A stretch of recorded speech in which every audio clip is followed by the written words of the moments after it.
Good morning to all of you. आप सभी का बहुत बहुत स्वागत है। उम्मीद करती हूँ आप सभी बहुत अच्छे होंगे। सभी बच्चे जल्दी से लाइव आ जाइए, चलिए फटाफट से। और बच्चों, जैसे कि आप सभी को पता है कि हमारा रिस्पायरेटरी सिस्टम चल रहा था, ठीक है, तो वही आज हम लोग यहाँ पर कंप्लीट करेंगे। और साथ में ही बेटा ऑडियो और वीडियो अगर ठीक है तो जल्दी से आप सभी मुझे कमेंट करके बता देंगे कि ऑडियो और वीडियो ठीक है या फिर नहीं है। तो चलो करते हैं आज की शुरुआत। तो जैसा कि आप लोगों ने कल देखा होगा कि कल की क्लास में हम लोगों ने पढ़ लिया था किसके बारे में, रिस्पायरेटरी रेट के बारे में हम लोगों ने पढ़ा था, ठीक है। उसके बाद मैंने आप लोगों को यहाँ पर दो मशीनों के बारे में भी समझाया था कि स्पायरोमीटर क्या होता है, पल्स ऑक्सीमीटर यहाँ पर क्या होता है। और फिर उसके बाद मैंने आपको बाह्य श्वसन और आंतरिक श्वसन के बारे में समझाया था, ठीक है। फिर उसके बाद हम लोग कहाँ पर आ गए थे, हम लोग आ गए थे हमारे रिस्पायरेटरी ट्रैक में, है ना। तो जहां पर मैंने आप सभी को समझाया था कि जो बाह्य नसिका छिद्र होता है वह क्या होता है, नसिका छिद्र क्या होता है। तो ये सब मैंने आप लोगों को यहाँ पर समझा दिया था, ठीक है। तो एक बार रिवाइज करा देती हूँ जल्दी से, सभी बच्चे एक बार इसको रिवाइज यहाँ पर कर लेंगे। तो चलो शुरू करते हैं हम लोग। सबसे पहले पहले नंबर पर जब कभी भी हम लोग सांस यहाँ पर लेते हैं, जब हम लोग सांस यहाँ पर लेते हैं तो जो सांस लिया जाता है वह किसके माध्यम से लिया जाता है, नोस्ट्रिल यानी कि नसिका छिद्र के माध्यम से यहाँ पर लिया जाता है। देन उसके बाद पीछे यहाँ पर हमको एक नेजल कैविटी दिखाई देती है, नेजल चैम्बर दिखाई देता है, नसिका गुहा दिखाई देता है, जहां पर सीलिया और म्यूकस यानी कि श्लेष्मा पाया जाता है। जो भी अंदर वायु हम ले रहे हैं उसको फिल्टर करने का काम ये यहाँ पर करता है। फिर उसके बाद मैंने आपको समझाया था फेरिंग्स के बारे में। फेरिंग्स यानी कि ग्रहणी की अगर आप यहाँ पर बात करो तो डाइजेस्टिव सिस्टम और डाइजेस्टिव सिस्टम और रेस्पिरेटरी सिस्टम, यानी कि जो हमारा श्वसन तंत्र होता है, जो हमारा पाचन तंत्र होता है, उन दोनों का यह भाग होता है, ठीक है। और साथ में मैंने आपको क्या बताया था कि इसकी सहायता कौन करता है, ईपीग्लोटिस करता है। और ईपीग्लोटिस यहाँ पर क्या बताएगा कि भाई जो भोजन है वह कहाँ पर जाना चाहिए, आहार नलिका में जाना चाहिए, और जो वायु है वह वायु नलिका में जाना चाहिए, ठीक है। इसके बाद मैंने आपको पढ़ाया था कंठ के बारे में। और कंठ जो होता है उसको हम सभी ध्वनि पेटिका कहते हैं। यहाँ पे वोकल कॉर्ड यानी कि स्वर रज्जु पाए जाते हैं जो कि आवाज निकालने में यहाँ पर मदद करते हैं, और इसकी हेल्प ग्लॉटिस करता है। फिर साथ में मैंने आपको समझाया था एडम्स एप्पल के बारे में, ठीक है। और जो एडम्स एप्पल होता है उसमें मैंने समझाया था कि जो एडम्स एप्पल होता है वह सिर्फ पुरुषों के अंदर पाया जाता है, स्त्रियों में नहीं पाया जाता है। और पुरुषों की जो आवाज होती है वह काफी बेसिक होती है ना, काफी नॉर्मल आवाज होती है, कम पिच की होती है। तो वह किसकी वजह से होती है, एडम्स एप्पल की वजह से ही होती है। साथ में आपको यह भी ध्यान में रखना पड़ेगा कि जो एडम्स एप्पल होता है वह किसका बना हुआ होता है, उपास्थि का, कार्टिलेज का यहाँ पर बना हुआ होता है, ठीक है। तो बेटा हवा जो थी, वायु जो था वो कहाँ तक पहुंच गया है, हमारे गले तक पहुंच गया है। गले में इसको ग्रहणी यानी कि फेरिंग्स और लैरिंग्स यानी कि कंठ यहाँ पर मिल रहा है। और अब जो भी वायु होगा वो अब नीचे की तरफ आएगा, है ना। गले से अब वायु नीचे की तरफ यहाँ पर आएगा। तो चलो इसके आगे अब जब हम बढ़ते हैं तो जैसे ही हमने यहाँ पर क्या देखा, देखो इस चित्र को ध्यान से देखो, ठीक है। जैसे हम यहाँ पर देखेंगे कि यहाँ पर क्या है, हमारा लैरिंग्स है। यहाँ पर क्या है बेटा, लैरिंग्स है, कंठ यहाँ पर है, ठीक है। अब जो भी वायु होगा वह नीचे की तरफ आएगा इस तरीके से, है ना, और दोनों फेफड़ों में जाना चाहिए। जो भी वायु लिया जा रहा है वह क्या होगा यहाँ पर कि नीचे की तरफ यहाँ पर आएगा इस तरह से वायु, और दोनों फेफड़ों में यह वायु बराबर जाना चाहिए, ठीक है। तो ये एक नली आपको जो यहाँ पर दिखाई देगी, ये वाली जो नली आपको यहाँ पर दिखाई देगी, जो वायु को लेकर के फेफड़ों की तरफ लेकर के आ रही है, और इसी को हम सभी क्या कहते हैं, ट्रेकिया कहते हैं। क्या कहते हैं इसी को हम सभी, ट्रेकिया कहते हैं, ठीक है। तो यहाँ पर आप लोग को क्या ध्यान में रखना है कि जब हम ट्रेकिया के बारे में बात करते हैं तो यहाँ से दो प्रश्न पूछा जाता है। सबसे पहले नंबर पर पूछा जाता है कि विंड पाइप यानी वायु नलिका किसे कहते हैं? आपको सीधे सीधे आंसर करना है, ट्रेकिया को ही कहते हैं। किसको कहते हैं? ट्रेकिया को ही कहते हैं। तो ये आप लोगों के लिए इंपॉर्टेंट है, ये आप लोग को ध्यान यहाँ पे रखना पड़ेगा कि जब ट्रेकिया के बारे में बात होती है तो ट्रेकिया को ही विंड पाइप यानी वायु नलिका के माध्यम से यहाँ पर जाना जाता है। दूसरा क्वेश्चन क्या पूछेगा कि जो ट्रेकिया है वो कहाँ पर पाया जाता है और किस तंत्र का, किस सिस्टम का यह भाग होता है?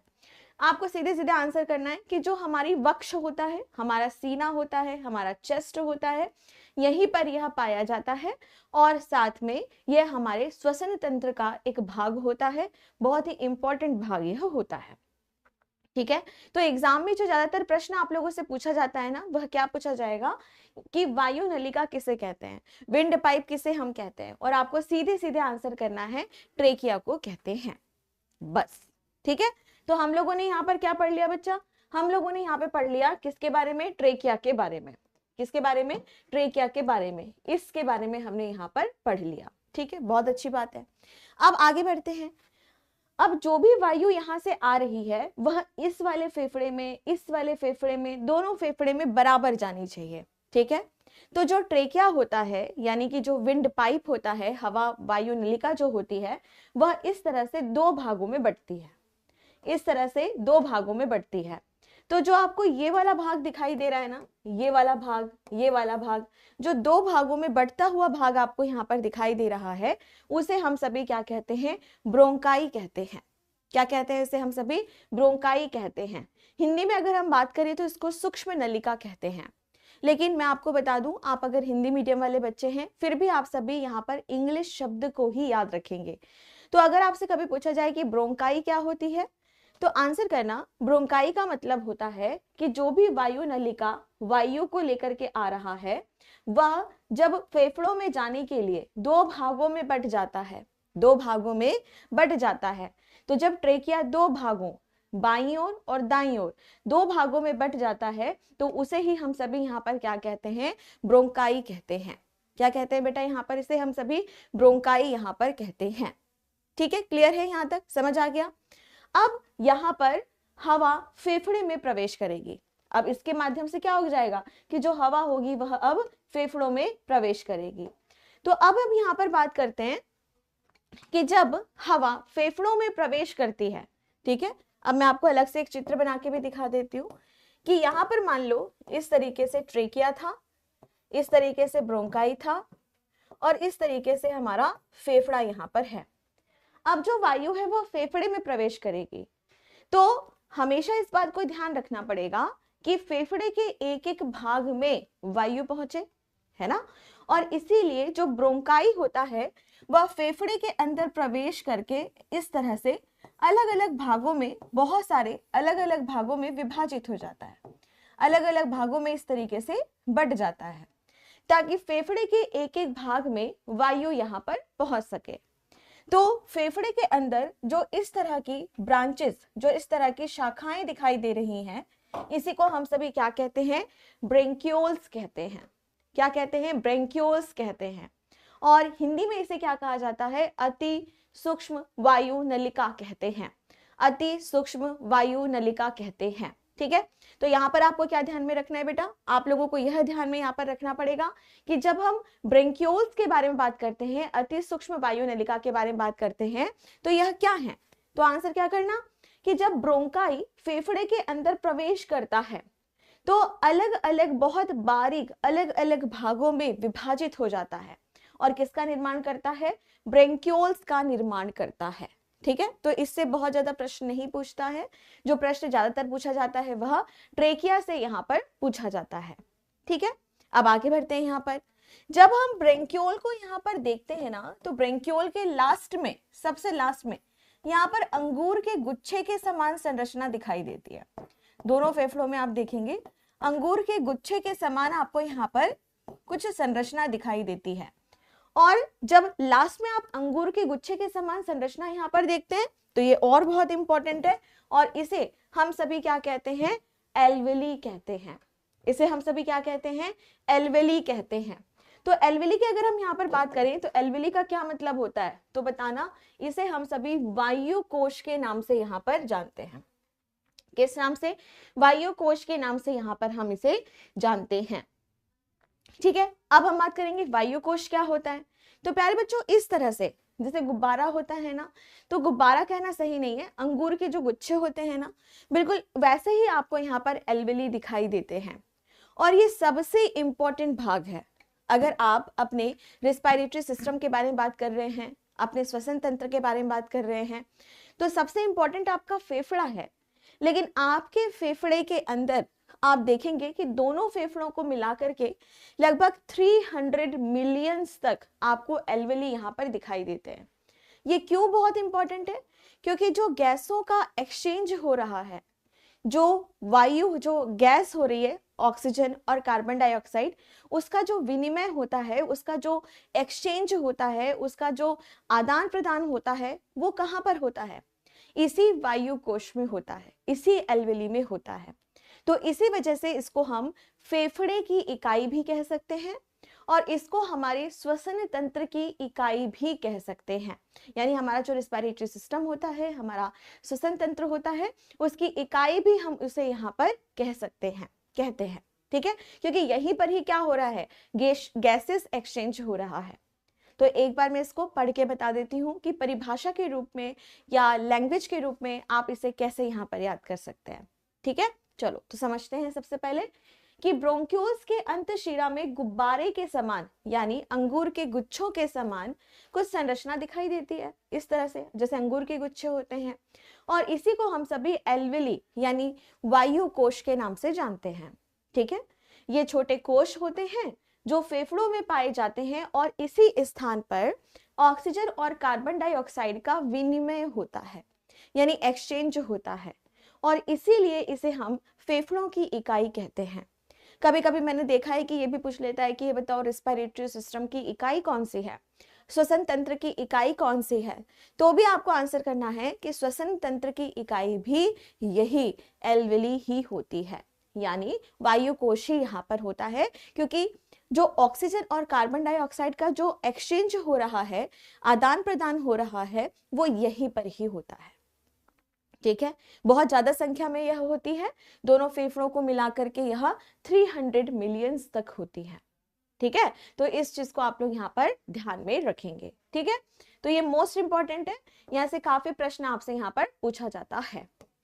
अब चलो ठीक है, एल्वेली की तो हमने यहाँ पर बात कर ली। तो जब हम एल्वेली के बारे में बात कर रहे हैं तो मैंने कहा कि यह फेफड़े की इकाई है।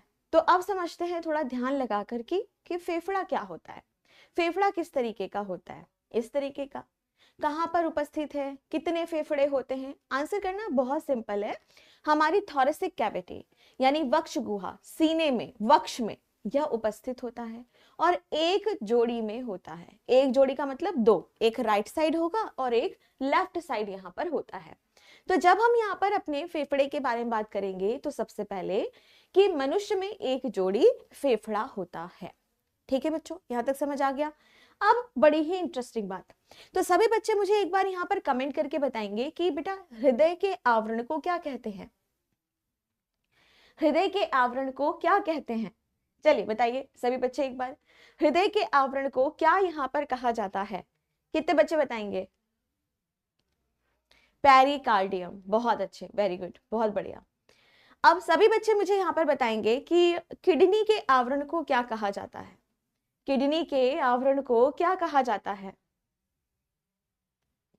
बताओ। रीनल कैप्सूल, बहुत अच्छे, वेरी गुड, बहुत बढ़िया। अब यहाँ पर एक प्रश्न और, ब्रेन के आवरण को क्या कहा जाता है, मस्तिष्क के आवरण को क्या कहा जाता है? मेनिंजेस। ठीक है, मेनिंजेस, बहुत बढ़िया। तो जितने भी हमारे वाइटल ऑर्गन्स हैं, जितने भी हमारे यहाँ पर महत्वपूर्ण अंग होते हैं, नाजुक अंग होते हैं, इंपॉर्टेंट अंग होते हैं, उनके चारों तरफ आप क्या देख रहे हो कि एक मेम्ब्रेन पाई जाती है, यानी यहाँ पर आप क्या देखेंगे कि एक आवरण यहाँ पर पाया जाता है। ठीक है, तो बिल्कुल अब हम यहाँ पर बात करेंगे फेफड़े के बारे में। जब आप फेफड़े को यहाँ पर देखते हो, लंग्स को यहाँ पर देखते हो, तो जो लंग्स हमारा होता है ना, लंग्स के चारों तरफ भी एक आवरण यानी एक मेम्ब्रेन यहाँ पर पाया जाता है। लंग्स के चारों तरफ भी एक आवरण, एक मेम्ब्रेन यहाँ पर पाया जाता है, जो क्या करेगा, हमारे लंग्स की रक्षा करेगा, हमारे लंग्स को यहाँ पर सुरक्षित रखेगा, उसको बचा करके यहाँ पर रखेगा। ठीक है, मेम्ब्रेन। ठीक है, तो यहाँ पर अगर आप देखें तो एक कवरिंग आपको देखने के लिए मिल रही है, एक मेम्ब्रेन आपको देखने के लिए मिल रहा है, एक आवरण आपको यहाँ पर देखने के लिए मिल रहा है। ठीक है, और इसको हम सभी क्या कहते हैं, इसको हम सभी कहते हैं प्लूरा मेम्ब्रेन। इसे हम सभी क्या कहते हैं, प्लूरा मेम्ब्रेन। ठीक है, प्लूरा मेम्ब्रेन, प्लूरा कहते हैं। तो इस आवरण को क्या कहा जाता है, प्लूरा या प्लूरा मेम्ब्रेन इसको यहाँ पर कहा जाता है। तो यहाँ से भी ना कई बार आपसे प्रश्न पूछ लिया जाता है। ठीक है, तो सबसे पहले अगर हम अपने लंग्स के बारे में बात कर रहे हैं, फेफड़ों के बारे में, तो ये कहाँ पर पाए जा रहे हैं, वक्ष कैविटी में पाए जा रहे हैं, सीने में पाए जा रहे हैं। और दूसरे नंबर पर आपको यह ध्यान रखना है कि कितने जोड़ी में होते हैं, 1 पेयर, एक जोड़ी में होते हैं। ठीक है, और फिर क्या ध्यान रखना है कि इसके बाहर के आवरण को क्या कहा जाता है, या इसकी आउटर मेम्ब्रेन को क्या कहा जाता है, इसकी कवरिंग को क्या कहा जाता है। तो आंसर क्या करना है, प्लूरा मेम्ब्रेन यहाँ पर कहा जाता है। तो बच्चों मैंने आपको बताया था कि जहां पर भी कार्डिक शब्द का इस्तेमाल किया जाता है, तो जो कार्डिक वर्ड है वह किसके लिए आपका यहाँ पर यूज किया जाता है, तो आंसर करना हमारे हार्ट के लिए, हमारे हृदय के लिए। गैस्ट्रिक वर्ड किसके लिए इस्तेमाल किया जाता है, तो आंसर करना हमारे स्टमक यानी हमारे अमाशय के लिए, है ना। रीनल शब्द, रीनल वर्ड किसके लिए यूज किया जाता है, आप बताएंगे किडनी के लिए यूज किया जाता है। ठीक है, तो बिल्कुल उसी तरीके से हेपेटिक वर्ड, हेपेटिक वर्ड किसके लिए यूज किया जाता है, हमारे जो यकृत होता है, हमारा जो लीवर होता है उसके लिए यूज किया जाता है। तो बिल्कुल इसी तरीके से जब हम यहाँ पर बात करेंगे प्लूरा या फिर पल्मोनरी, प्लूरा या फुसफुस या पल्मोनरी, अगर इन वर्ड्स का इस्तेमाल किया जा रहा है, इन शब्दों का इस्तेमाल किया जा रहा है, तो आप साफ यहाँ पे समझ जाना कि किसके बारे में बात हो रही है, लंग्स के बारे में बात हो रही है।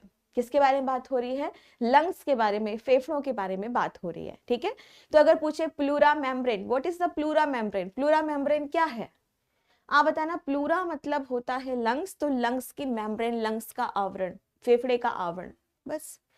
ऐसे ही मैंने आप लोगों को पढ़ाया है पल्मोनरी आर्टरी, पल्मोनरी वीन, फुसफुस सीरा, फुसफुस धमनी, याद आया है ना। तो वो सब किससे कनेक्टेड है, हमारे लंग्स से कनेक्टेड होते हैं, हमारे फेफड़े से कनेक्टेड होते हैं। ठीक है, तो इस चीज को ध्यान रखना। तो हमने क्या पढ़ा यहाँ पर कि मनुष्य में एक जोड़ी में फेफड़ा होता है, 1 पेयर में यहाँ पर आप देखेंगे लंग्स पाया जाता है, और आउटर मेम्ब्रेन को, बाहर के आवरण को हम सभी प्लूरा मेम्ब्रेन कहते हैं।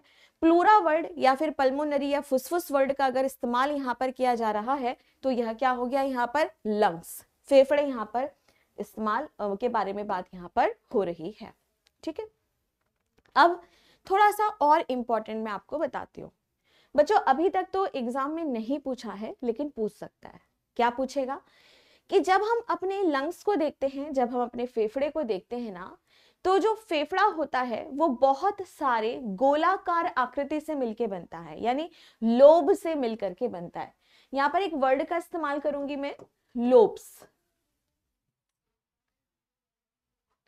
एक वर्ड का यहाँ पर इस्तेमाल होगा लोब्स, जिसको हम सभी क्या कहते हैं यहाँ पे, गोलार्ध। क्या कहते हैं इसको हम सभी, गोलार्ध। ठीक है, लोब्स।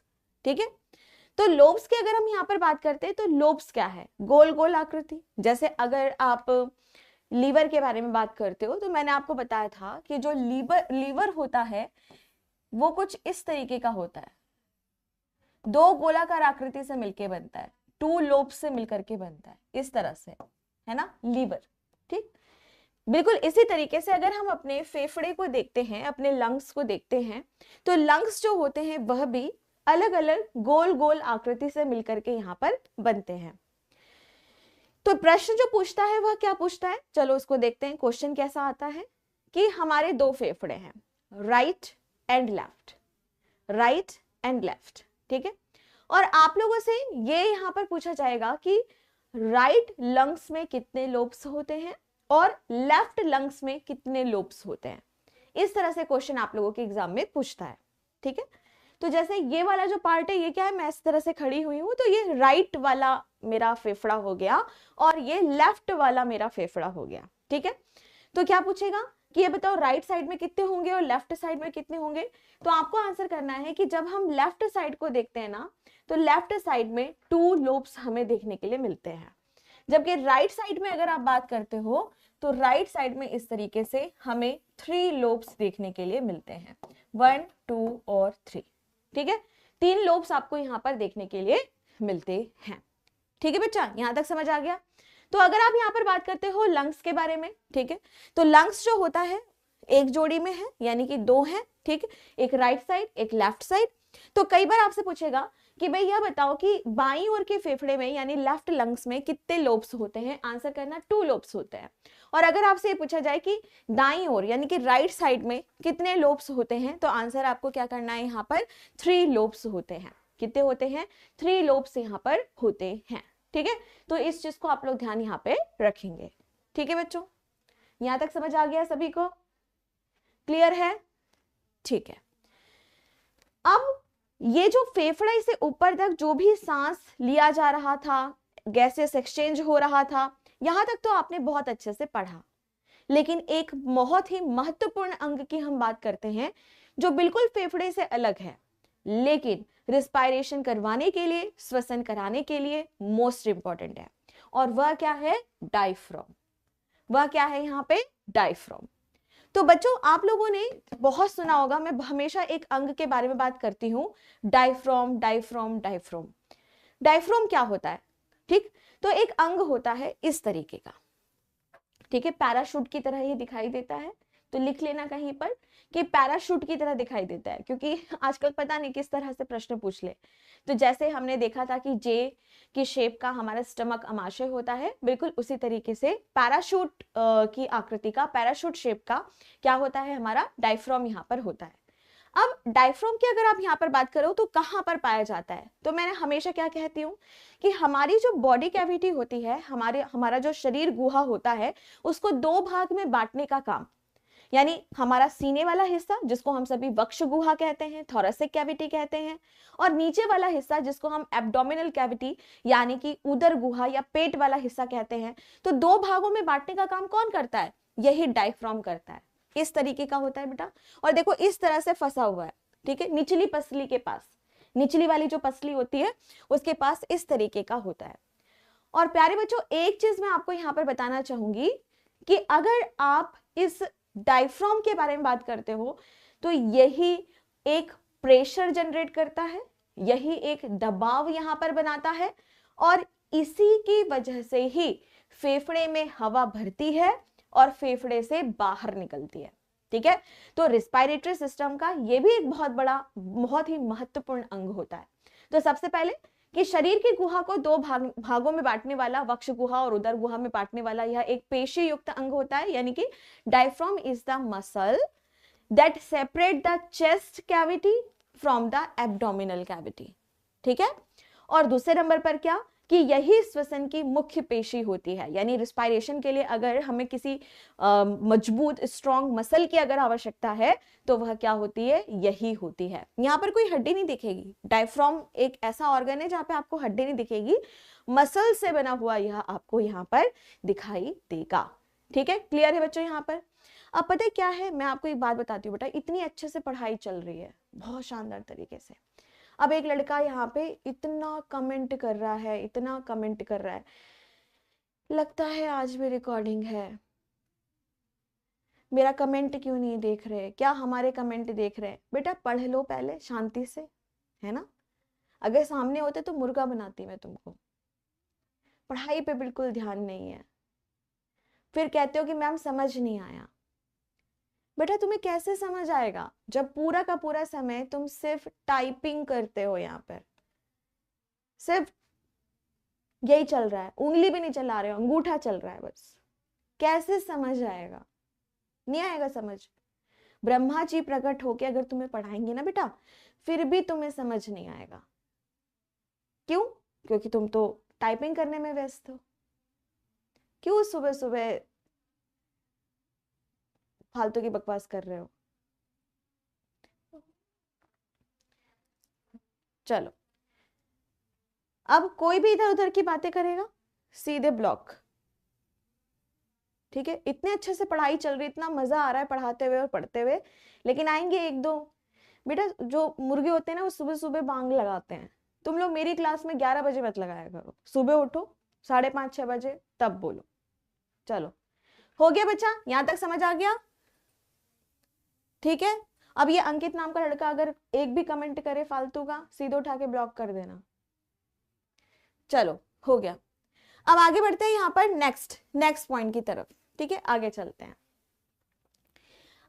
हाँ ठीक है सूरज, ओके, चलो आगे बढ़ते हैं यहाँ पर नेक्स्ट।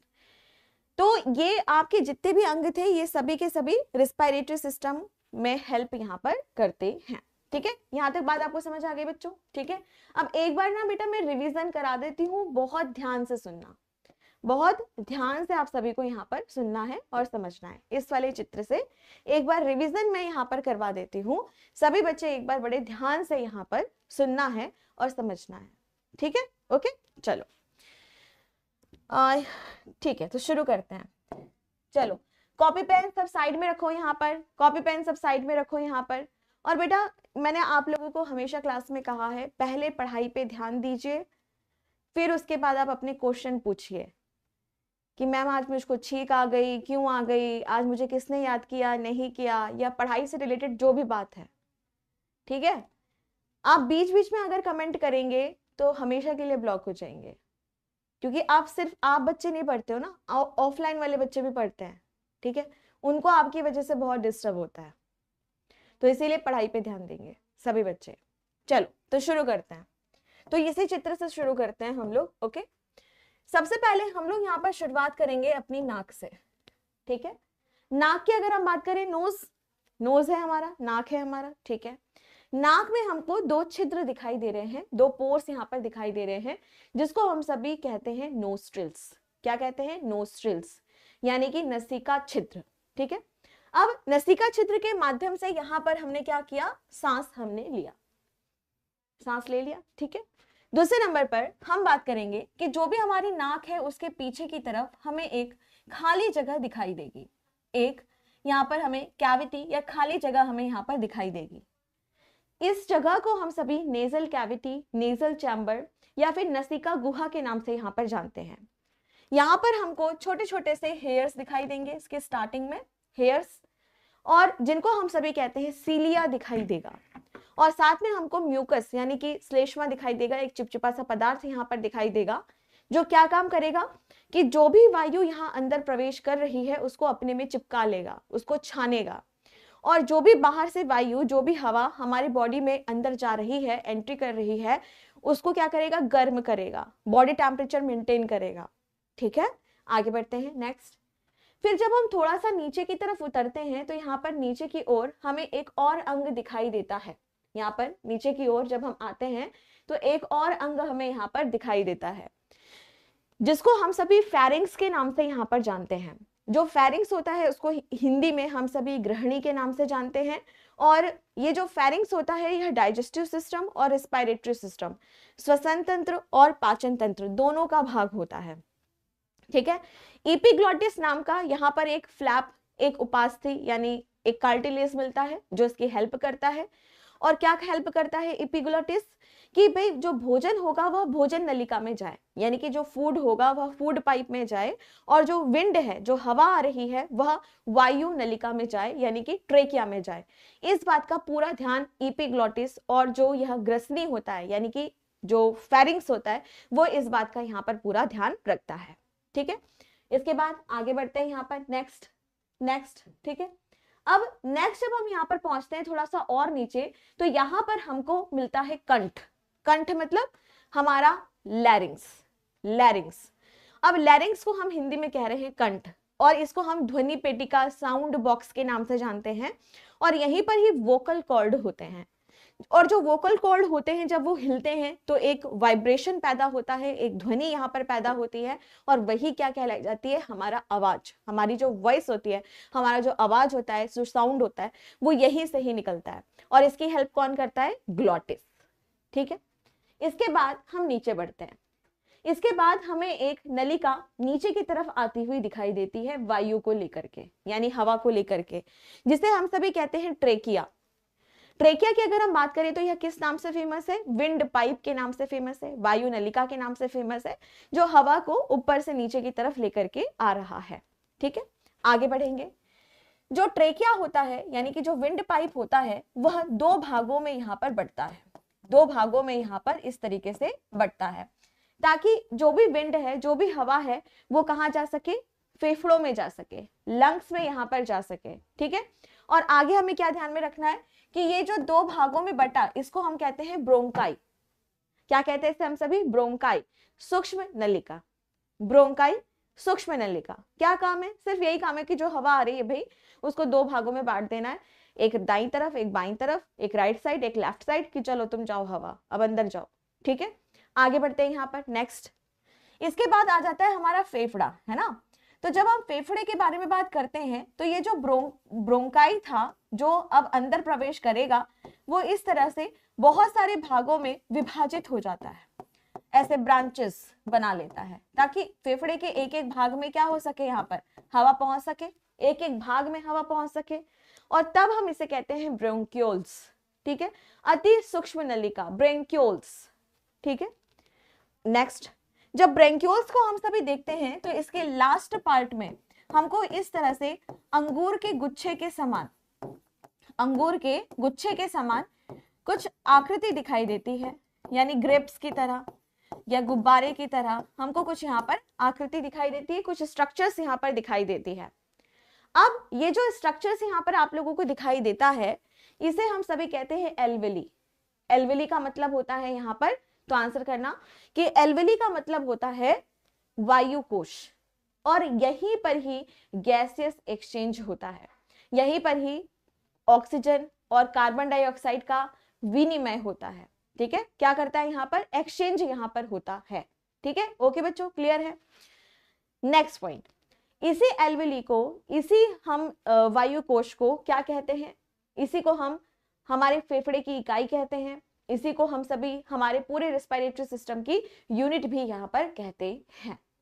ठीक है, क्लियर है बच्चों यहाँ तक? चलो अब आगे बढ़ते हैं कि जब हम अपने फेफड़े को देखते हैं, जब हम अपने फेफड़े को देखते हैं ना, तो हमारे फेफड़े के चारों तरफ एक मेम्ब्रेन पाया जाता है, एक आवरण यहाँ पर पाया जाता है, एक कह सकते हो कि इसको सुरक्षित रखने के लिए प्रोटेक्टिव लेयर यहाँ पर पाई जाती है, और उसे हम सभी क्या कहते हैं? Pleura membrane. क्या कहते हैं? Pleura membrane.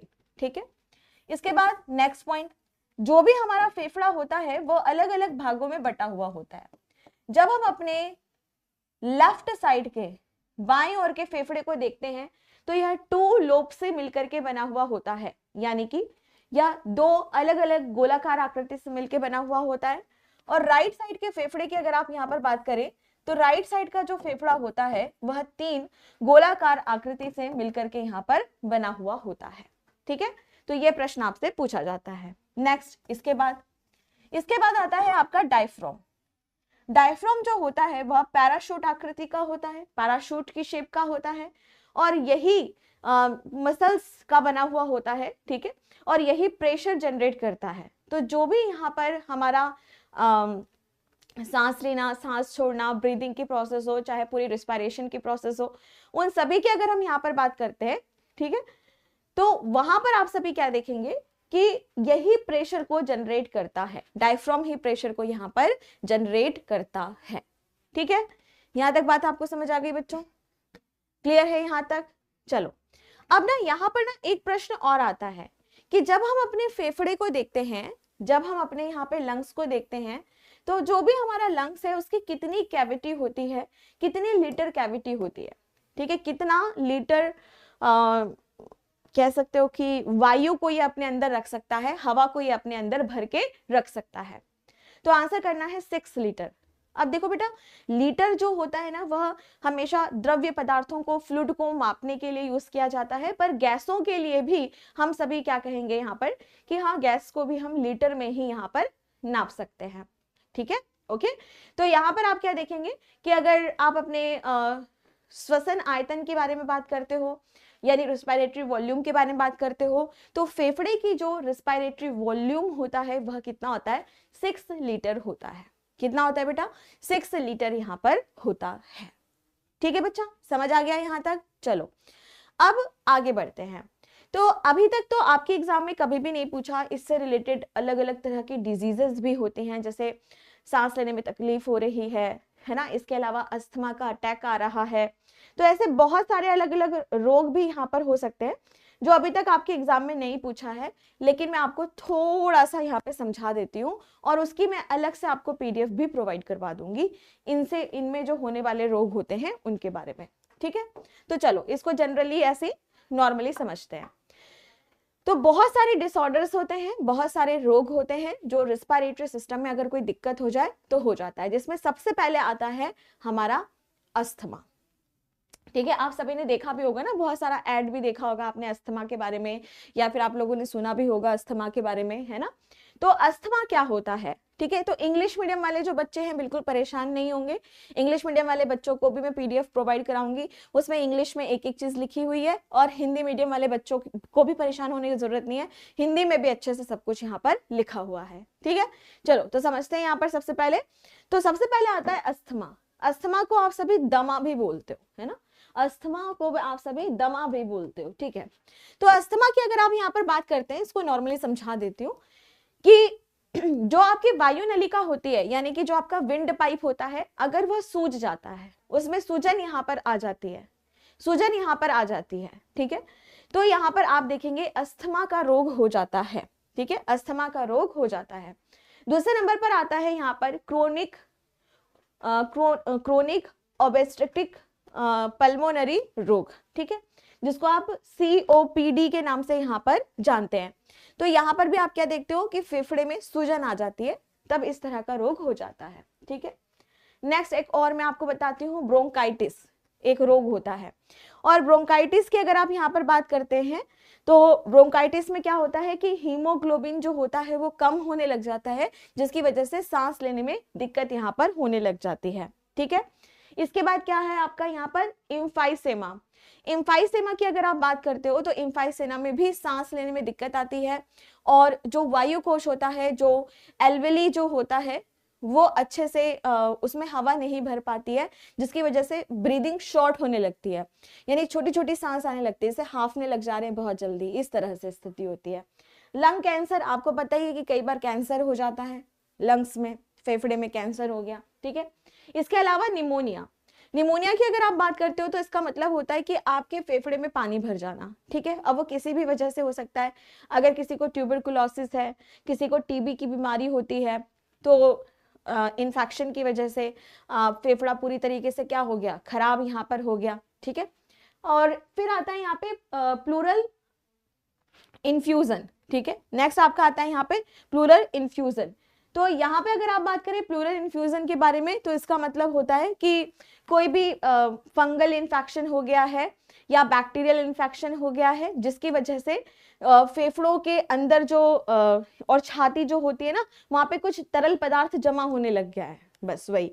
बाकी ज्वर, सिंपल सी बात है कि जैसे कोविड की अगर आप बात करते हो, इन्फ्लुएंजा की अगर आप यहाँ पर बात करते हो, तो वायरल इन्फेक्शन हो सकता है, जिसकी वजह से आपको बुखार आता है, ज्वर आता है, फ्लू यहाँ पर आता है। ठीक है, और एक आता है सिस्टिक फाइब्रोसिस। सिस्टिक फाइब्रोसिस एक अनुवांशिक बीमारी होती है, एक जेनेटिक रोग होता है, जिसमें फेफड़ों में म्यूकस यानी कि मवाद सा भरना शुरू हो जाता है, बस इतना ही है। ठीक है मैम, क्या अस्थमा अनुवांशिकी रोग है? बेटा दोनों तरह के अस्थमा होते हैं, किसी किसी को एलर्जी से होता है और किसी किसी के को माता पिता से भी मिलता है, दोनों तरीके से होता है। ठीक है, चलो तो आज के सेशन को हम लोग इतना ही रखेंगे, और सबसे पहले सभी बच्चों को हैप्पी न्यू ईयर। ठीक है, अब जो आपकी क्लास होगी वो सीधे अब 1 साल बाद, मतलब जैसे मजाक में कहते हैं ना कि 1 साल बाद होगी, यानी कि 2024 में होगी। तो अब हम मिलेंगे 2024 को। ठीक है, और अच्छे से पढ़ो, न्यू ईयर एंजॉय करो फैमिली के साथ, दोस्तों के साथ, लेकिन इधर उधर की हुड़दंग नहीं करना है। ठीक है, और सही से रहना है, अच्छे से रहना है। ठीक है, और अच्छा, एक बच्चे ने पूछा है एक्विट और क्रोनिक का क्या मतलब होता है। वैसे तो मैं डिजीज चैप्टर में पढ़ाऊंगी, पर फिर भी बता देती हूँ कि बेटा एक्विट का मतलब होता है एक ऐसा डिजीज जो बड़ी जल्दी जल्दी हो जाता है। उसके जो सिम्टम्स होते हैं, जो लक्षण होते हैं, वो बहुत जल्दी जल्दी हमारे शरीर में दिखाई देते हैं और बहुत जल्दी ठीक भी हो जाते हैं। और इस तरह के जो रोग होते हैं उसको हम सभी क्या कहते हैं, एक्विट डिजीज। जैसे कि सर्दी जुकाम हो गया, जैसे कि यहाँ पे वायरल फीवर हो गया, है ना, तो ये क्या है, एक्विट डिजीज। बहुत जल्दी हो जाता है, बहुत जल्दी सिम्टम्स जो होते हैं, उसके सिम्टम्स जो होते हैं, लक्षण होते हैं, वो बहुत जल्दी यहाँ पर दिखाई देते हैं। और साथ में आप यह भी देखेंगे कि हाँ, मतलब बहुत जल्दी ठीक भी हो जाता है। लेकिन क्रोनिक की अगर आप यहाँ पर बात करते हो तो क्रोनिक का मतलब होता है जो बहुत लंबे समय से हो रहा है, उसके जो सिम्टम्स होते हैं, जो लक्षण होते हैं, वो बहुत देर से हमारे शरीर में दिखाई देते हैं और उनको ठीक होने में भी बहुत लंबा समय यहाँ पर लग जाता है। तो जैसे अगर आप ट्यूबरकुलोसिस, टीबी की बीमारी के बारे में बात करते हो, या फिर आप सभी यहाँ पर हृदय से संबंधित बीमारियों के बारे में बात करते हो, लेकिन हार्ट अटैक को छोड़ के, ठीक है, इसके अलावा आप सभी एड्स के बारे में बात करते हो, तो ये सभी जो रोग होते हैं वो यही है। ठीक है, चलो ओके, ठीक है। आफ्ताब बताओ बेटा, क्या पूछ रहे थे आप? बीच वाला कमेंट दिखाइएगा। नहीं नहीं, आफ्ताब जो पूछ रहा है वो दिखाओ। अच्छा, ये मैम, ब्रोंकाई को अति सूक्ष्म नलिका क्यों कहते हैं? मैंने ब्रोंकाई के लिए नहीं बोला था बेटा, मैंने ब्रोंक्योल्स के लिए बोला था, ब्रोंक्योल्स के लिए, ठीक है। तो जो ब्रोंक्योल्स होते हैं वो अति सूक्ष्म, मतलब देखो, एक हो गए सूक्ष्म यानी कि छोटे, और एक हो गए अति सूक्ष्म, उससे भी छोटे, बस, ठीक है। अब जैसे मान लो ये पेन है, ये काफी सूक्ष्म है, मैंने कहा कि ये सूक्ष्म है, ये छोटा है। अब मान लो इससे भी पतला एक पेन में लिया हूं, तो वो क्या हो गया, अति सूक्ष्म हो गया, ठीक है, बस इतना ही। चलो बच्चा, मैम सांस लेने से पेट क्यों फूल जाता है? बेटा पेट नहीं फूलता, ठीक है, छाती फूलती है। चलो हो गया, ठीक है, ओके। तो आज के सेशन को हम सभी इतना ही रखते हैं। और हाँ, एक बच्चे ने कहा कि मैम रनिंग करते हुए डायफ्राम में दर्द क्यों होता है? बेटा डायफ्राम में एक्चुअली दर्द नहीं हो रहा, वो पूरी मसल्स में दर्द हो रहा है, ठीक है। और जो पूरी मसल्स में अगर दर्द हो रहा है, इसका मतलब ये है कि अगर आप यहाँ पर देखो तो यहाँ पे एक लड़का क्या कह रहा है, मुकेश नाम का, कि by the way I am a doctor. बेटा तुम डॉक्टर हो तो यहाँ क्या कर रहे हो बच्चा, ठीक है। चलो कोई बात नहीं, होते हैं कुछ बच्चे, छोड़ो उनको। तो यहाँ पर आपको ध्यान रखना है कि प्रोटीन रिच भोजन करो, ठीक है। अगर आप एक्सरसाइज करते हो, अगर आप रनिंग करते हो और आपको दर्द महसूस होता है, तो प्रोटीन रिच भोजन आप करो। दूध पियो, हीमोग्लोबिन बढ़ाने वाला भोजन खाओ, खूब हरी सब्जियां भाजियां खाओ, सीजनल फ्रूट्स खाओ, है ना, चुहारा बादाम वगैरह भी खा सकते हो, जिससे आपको हीमोग्लोबिन ज्यादा से ज्यादा यहाँ पर मिले, ठीक है। वे प्रोटीन जो होता है बेटा, वो खासतौर से जिम वाले यूज करते हैं, बट आप लोगों को अभी यूज करने की आवश्यकता नहीं है वे प्रोटीन। आप लोग सिंपली चना खाइए, अंकुरित दाना खाइए, ठीक है, दूध पीजिए, पनीर खाइए, कच्चा पनीर अगर खा सकते हैं तो कच्चा पनीर आप खाइए, ठीक है। तो ये सब आप कर सकते हैं, ठीक है, ओके। और कुछ?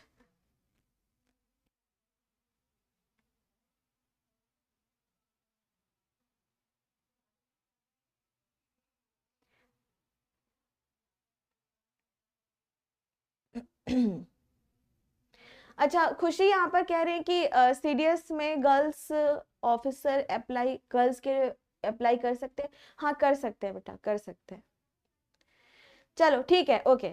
तो आज के सेशन को हम सभी यहाँ पर इतना ही रखते हैं, ठीक है। और कल की क्लास में, अब तो कल तो सॉरी, कल तो संडे है, ओके, तो फिर मंडे है, फिर 1 तारीख हो जाएगा, तो ठीक है, नए सालों में मिलते हैं फिर, ठीक है। और उसके बाद थोड़ा सा हम लोग यहाँ पर स्पीड में पढ़ेंगे, ठीक है। चलो बाकी की जो जानकारी है बेटा, ठीक है, वो आप सभी नेक्स्ट क्लास में मेरे से पूछ लेना, परेशान मत हो, ठीक है। तो आज के सेशन को इतना ही रखते हैं। Thank you so much, take care, bye bye, जय हिंद, जय भारत, और सभी बच्चों को happy new year, bye bye.